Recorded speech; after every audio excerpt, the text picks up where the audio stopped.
నమస్కారం, welcome to Suman TV. ప్రస్తుతం మనతో పాటు ప్రముఖ జ్యోతిషులు బ్రహ్మశ్రీ నందిబట్ల శ్రీహరి శర్మ గురువు గారు ఉన్నారు. వారితో మాట్లాడదాం. గురుగారు నమస్కారం అండి. వాగర్థావివ సంపృక్తౌ వాగర్థ ప్రతిపత్తయే జగతః పితరౌ వందే పార్వతీ పరమేశ్వరౌ. సదాశివ సమారంభాం శంకరాచార్య మధ్యమాం అస్మదాచార్య పర్యంతం వందే గురు పరంపరాం. ఆదిత్యాయ చ సోమాయ మంగళాయ బుధాయ చ గురు శుక్ర శనిభ్యశ్చ రాహవే కేతవే నమః. శృంగేరి జగద్గురు పీఠాధిపతులకి కంచి పీఠాధిపతులకి నమస్కారములు తెలియచేసుకుంటూ కార్యక్రమాన్ని ప్రారంభిద్దాం. గురుగారు, శ్రావణ మాసం ఇక ముగిసినట్టే, మళ్ళీ భాద్రపద మాసం ఈ మధ్యలో అమావాస్యతో పూర్తయిపోతుంది. అయితే ఆగస్టు 2, 3 తారీఖులు 2 అమావాస్య తిథి ఉంది ఆ రోజునని చెప్తున్నారండి. అసలు ఏ రోజు అమావాస్య, భాద్రపద మాసం ఎప్పుడు ప్రారంభం అవుతుంది తెలియచేస్తారా? అంటే మనకు ఎప్పుడు కూడా ఏదైనా తిథి వచ్చిందంటే సూర్యోదయానికి ఏ తిథి ఉంటుందో ఆ తిథి నాడు అమావాస్య జరుపుకుంటారు. అయితే పౌర్ణమి చంద్రునికి సంబంధించిందమ్మా, అమావాస్య రవికి సంబంధించింది. అయితే ఈ అమావాస్య అనేటువంటిది మనము జరుపుకోవాల్సినటువంటిది 2వ తారీఖు రోజునే జరుపుకోవాలి. 2వ తారీఖు 3వ తారీఖు కూడా అమావాస్య ఉంది సూర్యోదయానికి. కానీ ఎందుకు జరుపుకోవాలంటే మధ్యాహ్న సమయం వరకు కూడా అమావాస్య 2వ తారీఖు రోజునే ఉంది, 3వ తారీఖు రోజున లేదు. కాబట్టి 2వ తారీఖు రోజునే జరుపుకోవాలి. ఇక సోమవతి అమావాస్య అని అంటారు దీన్ని. సోమవతి అంటే సోమవారముతో కూడుకున్నటువంటి అమావాస్య. ఇప్పుడు మంగళవారం వచ్చిందంటే భౌమావాస్య, అలాగే శనివారము అమావాస్య వచ్చిందంటే శని అమావాస్య, ఆదివారం అమావాస్య వస్తే అదొక విశేషం, సోమవారం అమావాస్య వస్తే చాలా విశేషం అది కూడా. మరి సోమవతి అమావాస్య విశిష్టత చెప్పండి గురు. ఆ రోజు ఏం చేయొచ్చు అసలు? సోమవతి అమావాస్యకు యొక్క విశిష్టత మనం తెలుసుకోదలిస్తే ప్రాధాన్యత తెలుసుకోవాలమ్మా. మనకు ఇది జరిగినటువంటి గాథ అంటే శాస్త్రంలో మనకు ఉందా అండి? దీనికి ప్రస్తావన ఉంది పురాణంలో. శివపురాణాంతర్గతంగా ఈ సోమవతి అమావాస్యకు సంబంధించిందంటే చంద్రుడికి సంబంధించినటువంటిది. ఈ చంద్రుడు అనేటువంటిది ఇక్కడ ప్రధానంగా సబ్జెక్ట్ ఇక్కడ మనకు.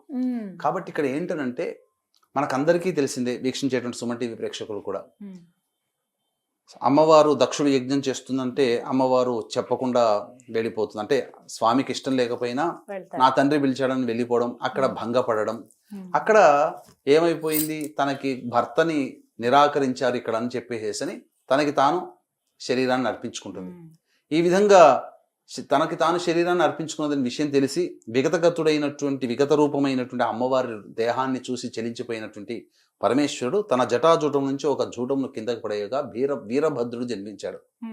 వీరభద్రుని యొక్క ఉత్పత్తి తదనంతరం ఎందుకోసం వచ్చాడు? ఆ యొక్క యజ్ఞశాల అంతా కూడాను ధ్వంసం చేయడానికి. అయితే ఇక్కడ ఈ దక్షుడి యొక్క అల్లుడు పరమేశ్వరుడు. పరమేశ్వరునికి తోడల్లుడు ఎవరయ్యానంటే చంద్రుడే. ఎందుకంటే దక్షుని యొక్క 27 మంది కూతుళ్ళని చంద్రుడు వివాహం చేసుకున్నాడు.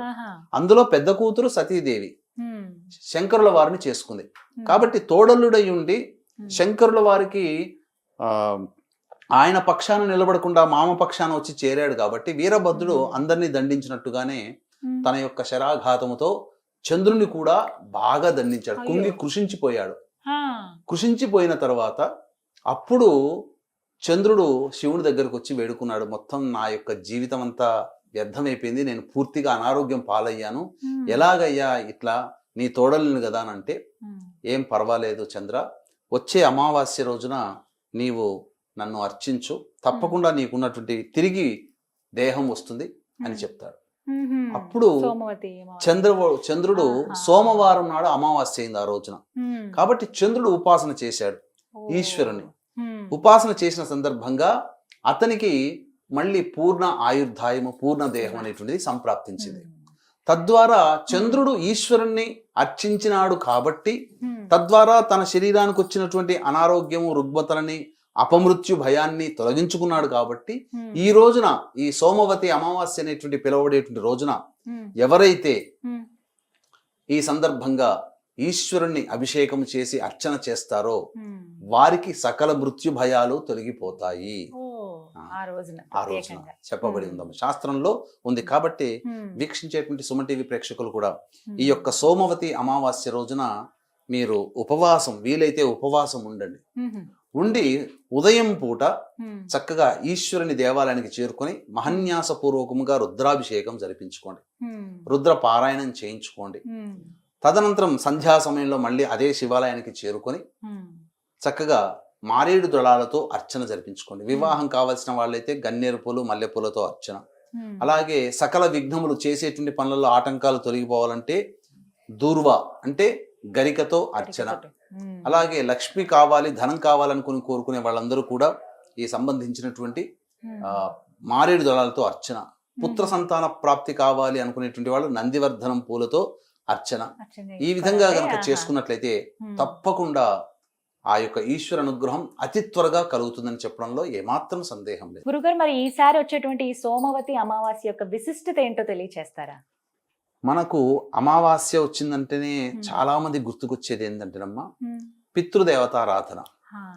కానీ ఈసారి మనకు వచ్చినటువంటిది ఏంటంటే మఖా నక్షత్రంతో వచ్చింది. మఖా నక్షత్రానికి అధిపతి ఎవరు? పితృదేవతలు. ప్రత్యేకమైన ఆరుద్ర నక్షత్రానికి అధిపతి ఈశ్వరుడు రుద్రుడు ఎలాగో మఖా నక్షత్రానికి అధిపతి పితృదేవతలు. పితృదేవతలు, పితృదేవత తిథి అయినటువంటి అమావాస్య, ఇవి రెండూ కలిసి వచ్చింది. చాలా అద్భుతమైనటువంటి విషయం అమ్మా, ఇది సామాన్యమైనటువంటి విషయం కాదు ఇది. కాబట్టి ఇటువంటి రోజున ఎవరైతే పితృదేవత ఆరాధన గనక చేస్తారో పితృదేవతల యొక్క అనుగ్రహం చాలా కలుగుతుంది. కాబట్టి వీక్షించేటువంటి సుమన్ టీవీ ప్రేక్షకులు కూడా వీలైతే యజ్ఞోపవీత ధారణ ఉన్న వాళ్ళైతే పిండ ప్రదానము మరియు తర్పణాది కార్యక్రమాలు బ్రాహ్మణుడికి స్వయం పాక దానం ఇవ్వాలి. లేదు సామాన్యమైనటువంటి మానవులు కూడా దేవాలయానికి చేరుకొని ఆ యొక్క పండితుల వారిని ఇంటికి పిలిపించుకొని మామూలుగా బియ్య పిండితో చేసినటువంటి పిండ ప్రదానం జరిపించి తర్పణాలు నువ్వుల నీళ్లతో వదిలించి తదనంతరం స్వయం పాక దానం ఇవ్వడం. ఈ విధంగా చేసినట్లయితే తల్లిదండ్రులమ్మ మనకి దేహాన్ని ఇచ్చారు, ఆరోగ్యంగా బ్రతుకుతున్నాం, వారి యొక్క జీన్సే. అలాగే వారు పెట్టిన పేరుతోనే ఈ ప్రపంచమంతా మనల్ని పిలుస్తుంది. వారిచ్చిన దేహమే ప్రపంచమంతా మనల్ని చూస్తుంది, మనం ప్రపంచాన్ని చూస్తున్నాం. వాళ్ళకు ఒక్కరోజు చేయలేము. కాబట్టి కృతజ్ఞతాపూర్వకంగా ఈ యొక్క సోమవతి అమావాస్య మఖా నక్షత్రం కలిసి వచ్చింది, అంత తొందరగా లేదు. ఈ సంవత్సరంలో ఇదే ఆఖరి సోమవతి అమావాస్య. మళ్ళీ కావాలన్నా ఈ సోమవతి అమావాస్య అనేటువంటిది లేదు.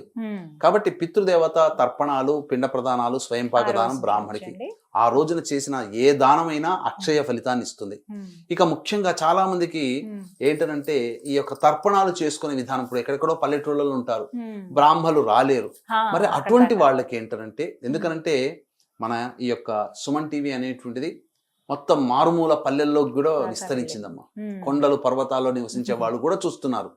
కాబట్టి అటువంటి వాళ్ళు బ్రాహ్మణి పిలిపించుకోలేరు. అటువంటి వాళ్ళు ఏంటంటే వాళ్ళ పితృదేవతల యొక్క ఫోటోల దగ్గర దీపారాధన చేసి చక్కగా అప్పుడు గణపతికి నమస్కారం చేసుకొని, పితృదేవత పూజ చేసుకున్నాను గణపతి దేవ, కాబట్టి నాకు అనుజ్ఞ ఇవ్వు అని చెప్పి గణపతి యొక్క అనుగ్రహాన్ని పూజ చేసుకొని గణపతిని తలుచుకొని తదనంతరం నల్ల నువ్వులు నీళ్లు కలిపినటువంటి చెంబులో ఆ విధంగా ఆ నీళ్లు వేస్తూ ఈ యొక్క బొటనవేలు గుండా నీళ్లు పోవాలి.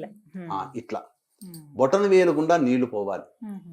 ఆ నల్ల నువ్వులు నీళ్లు ఇలా ఉన్నప్పుడు ఆ నీళ్లు వేసిన తర్వాత ఇట్లా ఈ యొక్క మన అరచేతిలో వేసుకొని కుటుంబంలో ఎవరెవరైతే చనిపోయారో వాళ్ళ పేర్లు మీకేమవుతారు, వాళ్ళ వరస వాళ్ళకి మంచి జరుగుగాక వాళ్ళ పేర్లు జరుపుకొని తర్పయామి తర్పయామి తర్పయామి అని 3 సార్లు అని వదిలేస్తే ప్రతి పేరు వాళ్ళు మీకు ఏమవుతారు వాళ్ళ వరస తలుపుకొని తర్పయామి, ఆ పేరు చెప్పుకొని తర్పయామి తర్పయామి అని చెప్పి చేస్తే, ఇది ఎక్కడ చేయాలి?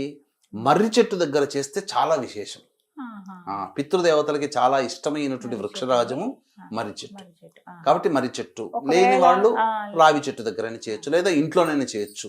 కాబట్టి ఎలా చేయాలి అని అంటే దక్షిణ దిక్కు వైపు చూడాలి. మనం ఫేసు దక్షిణం వైపు పెట్టాలి. ఎందుకంటే దక్షిణ దిక్కులోనే పితృదేవతలు ఉంటారు కాబట్టి మన ఇంట్లో కూడా దక్షిణ దిక్కులోనే పితృదేవతల యొక్క ఫోటోలు పెట్టుకోవాలి. ఆ విధంగా దేవతల ఫోటోలు తూర్పు, ఉత్తరము, దక్షిణ పడమరలో పెట్టుకుంటే పితృదేవతల ఫోటోలు దక్షిణంలో పెట్టాలి. అది ఈ విధంగా రావి చెట్టు దగ్గర చేసుకుంటే గాని చాలా ఎక్కడైనా- మంచిది. ఉమ్. ఈ సోమవతి అమావాస్య గురుగారు, ఒక అనేటువంటి సందేహం అండి, ఆ, మగపిల్లలు లేనప్పుడు ఆడపిల్లలు ఉంటే వాళ్ళు చేయొచ్చా ఆ రోజున? ఆ ఆడపిల్లలకి ఈ యొక్క పితృ కార్యక్రమాలు చేసేటువంటి అర్హత ఇవ్వలేదమ్మా. ఉమ్. కాబట్టి ఈ బ్రాహ్మణుడి ద్వారా చేయించవచ్చు, ద్వారా. లేదా వాళ్ళ ఇంట్లో పెద్దవాళ్ళు మగవాళ్ళు ఎవరైతే ఉంటారో బాబాయిలో ఉమ్. మేనమామలో ఉమ్. ఉమ్. వాళ్ళ ద్వారా చేయొచ్చు వదిలించవచ్చు. అంటారా? ఉమ్. కాబట్టి చాలా మహత్యమైనటువంటిది ఈ యొక్క సోమవారం. సంబంధించినటువంటి సోమవతి అమావాస్య. ఉమ్. కాబట్టి ఈ సోమవతి అమావాస్య రోజున ఉమ్. విశేషంగా అమ్మవారి యొక్క శక్తి ప్రచోదనం అవుతుంది. అంటే ఉమ్. చాలా ఈ యొక్క అమావాస్య రోజునే ఎక్కువగా అమ్మవారి పూజలు చేస్తుంటారు. అమ్మవారు. అందున దశమహావిద్యలు చేసేది చాలా ప్రత్యేకమైనటువంటిది. కాబట్టి దీన్ని దృష్టిలో ఉంచుకొని ఈ యొక్క 2వ తారీఖు రోజున సోమవతి అమావాస్య వచ్చింది కాబట్టి మా ఆధ్వర్యంలో ఉమ్. ఈ యొక్క సోమవతి అమావాస్య రోజున వారాహి హోమము, ఉమ్. ప్రత్యంగిర హోమము, బగళాముఖి హోమము, రాజశ్యామల హోమములు ఉమ్. ఇవన్నీ కూడాను చేయించడం జరుగుతుందమ్మా వాళ్ళ మ్మ్. గోతనామాది కుటుంబ ఈ సంబంధించినటువంటి గోతనామాదులతో. ఉమ్.